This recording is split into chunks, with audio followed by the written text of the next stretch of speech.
जय जगन्नाथ। आज ही क्लास को आपण मानक पुणी थे स्वागत करुच्ची।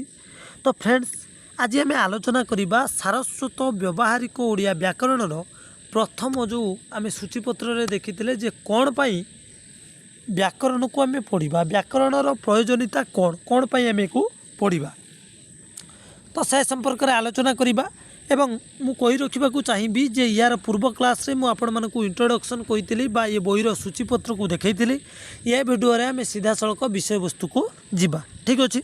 तो ता पूर्व आहरी गोटे कथा मु कहीदे जे विषय को आरंभ करिया पूर्व जे जो उड़िया सारस्वत व्यावहारिक व्याकरण रहिला या मु क्लास करी आगुरी बुझिपारे नहीं, किंतु से क्लास रे किछटा त्रुटि रही जाइतिला, किछटा भूल रही जाइतिला, जोटा कि मते संतुष्ट लागिलानी। क्लास रे भूल नहीं किंतु मते संतुष्ट लागिला नहीं। तेणु पुणी थे मु भल भाव में वर्णना करने संगे संगे क्लास टी आगे की नवा। ठीक अच्छे। तेणु मु आउ थे भल भाव में आपण मान सम्मुखें वर्णना करी, पूरा मूलठू वर्णना करुच्ची, पूरा आरंभ वर्णना करुच्ची एवं आपण मैंने केवल ध्यान देकी शुणु एवं से ध्यान सहित शुणीते शुणीते टोटाली विषय को आम आलोचना करी पकिबा। ठीक अच्छे।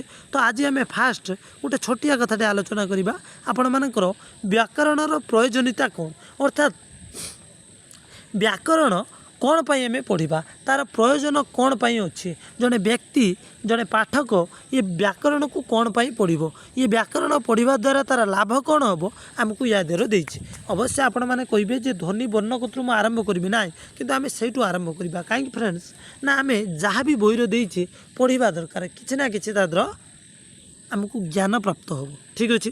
तेणु आम गोटे नॉलेज पाइबा, बहुत किसी आम जानापी पाइबा। जदि रिल्स रे आम 3 घंटा सारी दूचुन इंस्टाग्राम रिल्स रे कौन 5 मिनट रे कि 10 मिनट सारिकी आम ये छोटिया कथाटे जानापी चेष्टा करियानी। तो शुणु भल भाव में आम वर्णना करवा, आलोचना करवा, पूरा कहवा व्याकरण जो मैंने पूरा जीरो अच्छा जीरो शून्य शून्य से भी बहुत आगू पलैजे, पूरा जीरो रु हिरो। ठीक अच्छे। आसतु व्याकरण प्रयोजनीयता पढ़ा। देखु विश्वर मन रखिथे प्रत्येकटी भाषा रे व्याकरण रचना करा जाइए। ठीक अच्छे।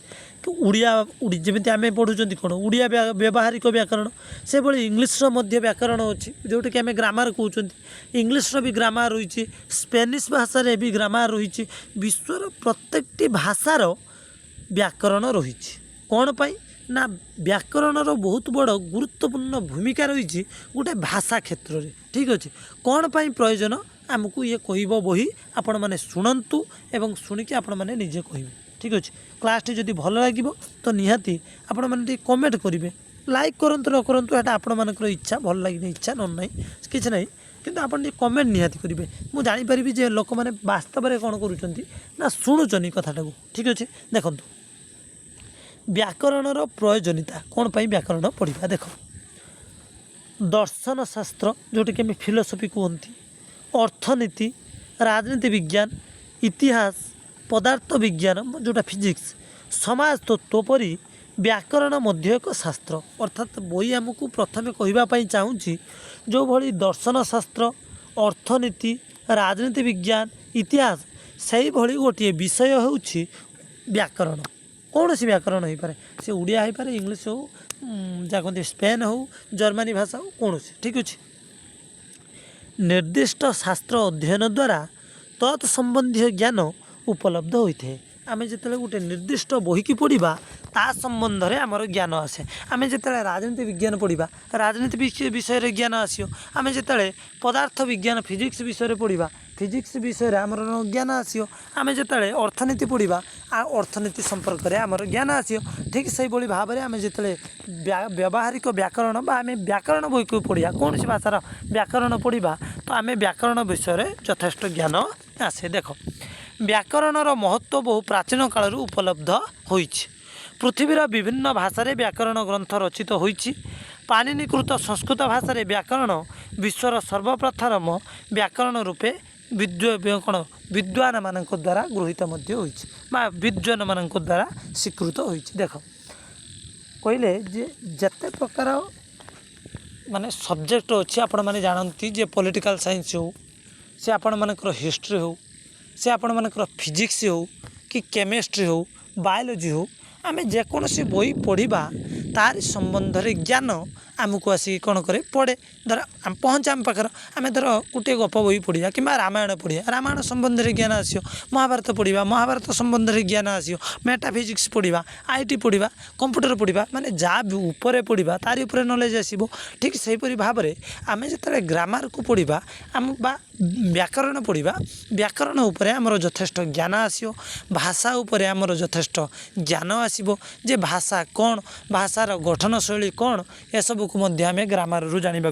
पाऊ तापर आमको आउ गोटे कथा बही कहवाक चाहिला जे आम देखती जे विश्वर प्रत्येकटी भाषा व्यावहारिक व्याकरण बा प्रत्येकटी भाषा व्याकरण बही रही किंतु सेति मध्यरु जो आपण मानकर संस्कृत भाषार व्याकरण ग्रंथ पृथ्वीर सर्वप्रथम व्याकरण ग्रंथ ठीक अच्छे देख संस्कृतर जो व्याकरण ग्रंथ विश्वर सर्वप्रथम प्राचीन व्याकरण ग्रंथ रूप में विद्यमान आ गोटे कथा जे यही संस्कृत माने व्याकरण को किए लिखिथिले ना पाणिनि लिखिथिले ठीक अच्छे पाणिनि बही ना कौन ना अष्टाध्यायी पाणिनि जो संस्कृत ग्रंथ लिखिथिले से संस्कृत ग्रंथर ना कौन माने से संस्कृत व्याकरण ग्रंथ ना कौन ना अष्टाध्यायी कौन अष्टाध्यायी ठीक अच्छे तादर संस्कृतर सूत्र माने व्याकरण सूत्र गुड़िक बहुत सुंदर भाव में बहुत भल भाव में तादर वर्णना करा ठीक अच्छे फ्रेंड्स पुणी टिके आम आगु को जीवा देख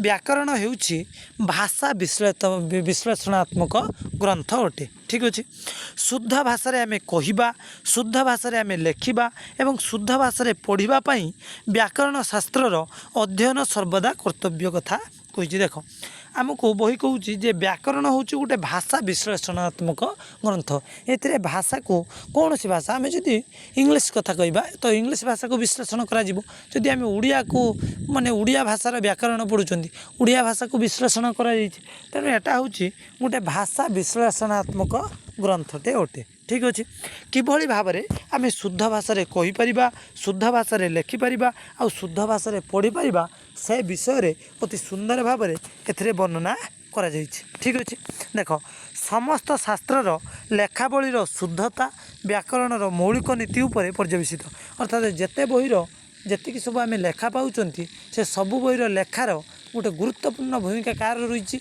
ना ग्रामर रही गोटे व्याकरणर गोटे कौन रही ना गुरुत्वपूर्ण भूमिका रही जदि व्याकरण ठीक से न हो आम कौन से लेखा पढ़ा ना देख कहवा अपेक्षा लिखनर शुद्धता अधिक गुरुत्वपूर्ण देख कहला बेले जहाँ भी कही हम किंतु लेखिला बेले जदि शुद्धता न रही ताकू जने पढ़ी पारिबो नहीं आ जेते बेले जने न पढ़ी पारिबो से ठीक से बुझी पारिबो नहीं ठीक अच्छे कारण अशुद्धि थिबा पुस्तकटीए पढ़िले अशुद्धर प्रयोग अन्य मानक ऊपर कुप्रभाव पकईब जदि मनकर ठीक से लेखा जाइनि आपण मैंने पढ़े तो आपण मैंने बुझीपारे विरक्ति लगे बही रखिदेवे फल एक भाषा क्रमश दूषित विशृंखलित रही तेणु कौन सी भाषार जदि आम ग्रामर बा व्याकरण को ठीक करिकी लेखा न जाए तो से भाषाटी विशृंखला हो से भाषाटी दूषित हो से भाषाटी अशुद्ध दिन को दिन हो तेणु आम ग्रामर को ठीक भाव में बा व्याकरण को ठीक भाव में लेखिबा आवश्यक ठीक अच्छे देख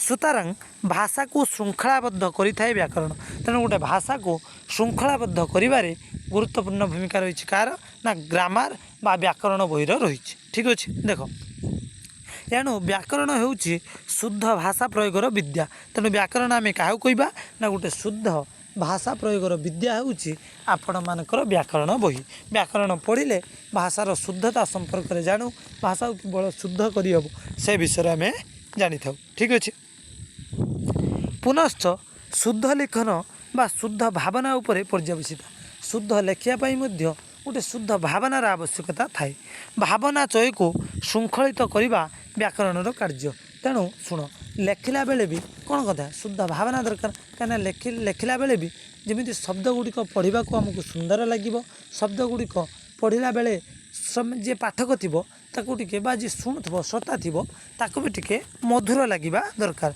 तेणु व्याकरण कौन करे भाषार शुद्धता संगे संगे भाव को भी शुद्ध करें तेणु व्याकरण नियमर बहिर्भूत भाषा शुद्ध भाषा नुहे जो भाषा माने कौन व्याकरण बाहर को चल जाव आम ताको शुद्ध भाषा कहीपर ना तेणु व्याकरणर श्रृंखला मध्य भाषा आबद्ध जदि न हो तो भाषार यथेच्छाचारित बढ़ी जाए माने जदि बाबा व्याकरण न रही तो भाषा ता मन इच्छा रचना करा मन इच्छा माने ग्रंथ लेखाଯିବ ଯେଉଁଥିରେ କି ଭାଷାର ସୌନ୍ଦର୍ଯ୍ୟ ଦିନକୁ ଦିନ କ'ଣ କରିଯିବ କମିବାରେ ଲାଗିବ ଠିକ୍ ଅଛି।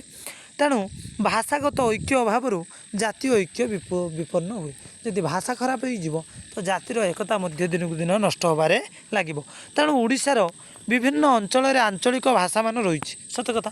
ଭଦ୍ରକରେ ଭଦ୍ରକିଆ ଭାଷା, ବାଲେଶ୍ୱରରେ ବାଲେଶ୍ୱରିଆ ଭାଷା, ସମ୍ବଲପୁରରେ ସମ୍ବଲପୁରିଆ ଭାଷା ରହିଛି। ମାତ୍ର ଗୋଟେ ମାନକ ଭାଷା ବା ଗୋଟେ ଷ୍ଟାଣ୍ଡାର୍ଡ଼ ଲାଙ୍ଗୁଏଜ୍ ରହିଛି। ଯେଉଁ ମାନକ ଭାଷା ରହିଛି ସେଟା ସମଗ୍ର ଓଡ଼ିଶାରେ ଶୁଣନ୍ତୁ ଭାଷା ଆମେ କଥାବାର୍ତ୍ତା ଯେମିତି ହୁଅନ୍ତି କିନ୍ତୁ ବହି ସମସ୍ତେ ଏକ ପ୍ରକାର ପଢ଼ିବା, ବହିର କିଛି ଅଲଗା ନାହିଁ। ତେଣୁ କ'ଣ କୁହାଯାଉଛି ତେଣୁ ଭାଷାଗତ ଐକ୍ୟ ଅଭାବରୁ ଜାତୀୟ ଐକ୍ୟ ନଷ୍ଟ ହୁଏ ଏବଂ କହିଛି କ'ଣ ବିଭିନ୍ନ ଅଞ୍ଚଳ ଭାଷାମାନଙ୍କର ମାନେ ଅଲଗା ଅଲଗା ଭାଷା ରହିଛି କିନ୍ତୁ ମାତ୍ର ବଟ୍ କ'ଣ ନା ମାନକ ଭାଷା ଗୋଟିଏ।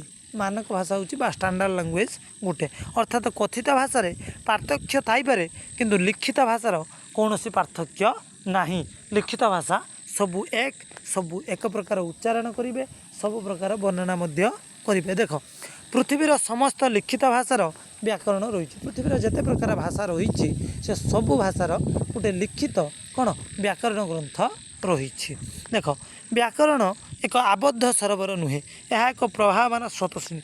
ଏହା କ'ଣ ଜାଣିଛ ଏ ଆବଦ୍ଧ କରେନି, ଏ ଭାଷାକୁ ଆଗକୁ ନେବାରେ ସହାୟତା କରେ। ଏଥିରେ ପରିବର୍ତ୍ତନ ଆସିବା ସ୍ୱାଭାବିକ କିନ୍ତୁ ଏଥିରେ କିଛି ପରିବର୍ତ୍ତନ ଆସିପାରେ କିନ୍ତୁ ପରିବର୍ତ୍ତନ ଆସିଲେ ମଧ୍ୟ ଜନସାଧାରଣଙ୍କର ଭାଷା ପ୍ରୟୋଗ ବ୍ୟବହାରରେ କିଛି ନୂତନତା କ'ଣ କରେ ଦେଖାଦେଲେ ଏହା ପରିବର୍ତ୍ତନ ସମ୍ଭବପର ହୁଏ। ସୁତରାଂ ବ୍ୟାକରଣ ପ୍ରାୟୋଗିକ କ୍ଷେତ୍ର ଯଥାଚିତ ହେବା ବାଞ୍ଛନୀୟ। ତେଣୁ ଆମେ ସାରାଂଶ ବୁଝିଲେ ବ୍ୟାକରଣ ରହିବା ଜରୁରୀ, କାହିଁକିନା ଯଦି ବ୍ୟାକରଣ ନ ରହିବ କୌଣସି ଭାଷା ଶୃଙ୍ଖଳିତ ରହିପାରିବ ନାହିଁ। ସେ ଇଂଲିଶ ହେଉ, ସେ ଓଡ଼ିଆ ହେଉ, ସେ ସଂସ୍କୃତ ଭାଷା ହେଉ, କି ସେ ତାମିଲ ଭାଷା ହେଉ, ମରାଠୀ ହେଉ, ପଞ୍ଜାବୀ ହେଉ, ଗୁଜୁରାଟୀ ହେଉ, ସମସ୍ତଙ୍କ ଭାଷାର ସେ ହିନ୍ଦୀ ବି ହେଉ, ପ୍ରତ୍ୟେକଟି ଭାଷାର ବ୍ୟାକରଣ ରହିବା ଗୁରୁତ୍ୱପୂର୍ଣ୍ଣ।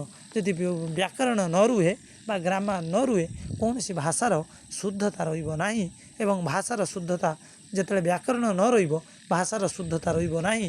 ଭାଷାର ଶୁଦ୍ଧତା ନ ରହିଲେ ଲେଖାଇବାର ମଧ୍ୟ ଶୁଦ୍ଧତା ଆସିପାରିବ ନାହିଁ।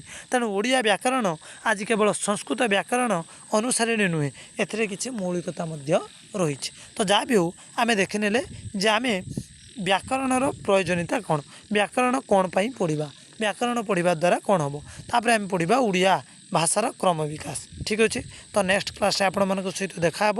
ଆଜି ପାଇଁ କ୍ଲାସ୍ଟି ରହିଲା ଏତିକି, 12 ମିନିଟ୍ର କ୍ଲାସ୍।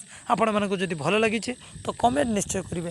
ଲାଇକ୍ଟା ମୁଁ ଆପଣମାନଙ୍କୁ କାହାରିକି ମାଗିପାରିବିନି, ଇଚ୍ଛା ହେଲେ ଲାଇକ୍ ଦେବେ, ଇଚ୍ଛା ନହେଲେ ମଧ୍ୟ କିଛି ଟେନସନ୍ ନାହିଁ ଫ୍ରେଣ୍ଡସ୍। ଆପଣମାନେ କେବଳ ଦେଖନ୍ତୁ, ଜିନିଷଟା ବୁଝନ୍ତୁ, ସେଇଟା କାଫି। ଲାଇକ୍ ଦେବା ଇମ୍ପୋର୍ଟାଣ୍ଟ ନୁହେଁ। କାହିଁକିନା ଦେଖ ଯଦି ଲାଇକ୍ ସବସ୍କ୍ରାଇବ୍ ଚକ୍କରରେ ମୁଁ ଚ୍ୟାନେଲ୍ ଖୋଲିଥାନ୍ତି ତ ମନେ ରଖିଥିବ ଯେମିତି ବି ହେଉ ଇଆଡ଼ୁ ସିଆଡ଼ୁ କରିକି ମୁଁ କ୍ଲାସ୍ ଚଲାଇଥାନ୍ତି ନାହିଁ।